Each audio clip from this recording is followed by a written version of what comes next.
Yo, what's up mga kaibigan? Nali na tayo magkwentuhan. Si Kevin Durant ay mainit ngayon sa trade rumors sa tatlong team ang naunguna dito at yan ay ang San Antonio Spurs, New York Knicks at ang Houston Rockets. Noong trade deadline hanggang ngayon ay may mutual interest ang Spurs at si KD. May enough assets din ang Spurs upang magawa ang trade at nasa kanila pa nga ang number 2 and number 14 pick sa NBA draft kung saan hindi pa natin tiyak kung iti-trade ba nila ito. Subalit malaki nga ang chance na i-trade nila ito dahil ang consensus number 2 pick sa mga mock drafts o ang second best player sa draft ay si Dylan Harper, isang 6'6" or 6'5" point guard. Walang duda na magaling siya. Subalit may De'Aaron Fox na nga ang San Antonio Spurs, may Stephen Castle pa sila at Devin Vassell. Another Tyrese Haliburton situation nga ito kung saan namili ang Sacramento Kings kay Fox at Hali.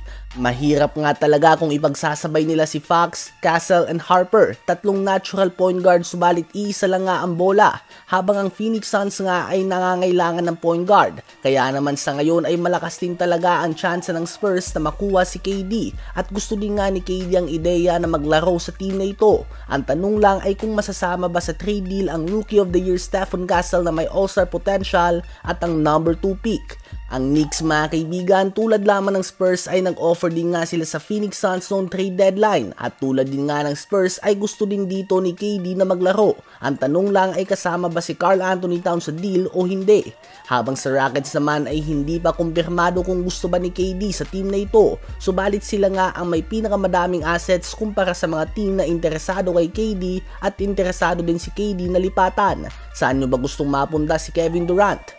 Ngayon ay tumungo naman tayo kay Tyrese Haliburton. Ngayong playoffs ay perfect 4 of 4 siya sa game winners or game tying shots. Sa game 5 kontra sa Milwaukee Bucks ay nakaisa siya sa series clinching game 5 after being down by 7 points in the last 40 seconds. Sa game 2 ng second round kontra sa Cleveland Cavaliers ay muli din siyang gumawa ng game winning 3-point shot matapos na gumawa ng 20-point comeback. Ang iconic picture naman na ito ay nakita natin sa Game 1 ng East Finals nang gumawa ng 14-point comeback in the last 2 minutes ang Indiana Pacers. At ngayon sa NBA Finals ay muli niya itong sinimulan sa isang game winner. 4 iconic shots in one playoff run mga kaibigan, won every round nga from being voted as the most overrated player sa NBA ngayon ng kapwa niya players to now being called as the Mr. Clutch. Ang Dame time ay naging Hali time na nga mga kaibigan at hindi lang ito ngayong playoffs bagkus buong season din ito. Sa mga tira nga ni Haliburton to take the lead sa last 2 minutes ngayong season ay may field goal shooting siya na 13 of 15. That is extra efficient mga kaibigan. Tulad nga na sinabi ni Miles Turner ay may ibang players na sinasabi na meron silang clutch gene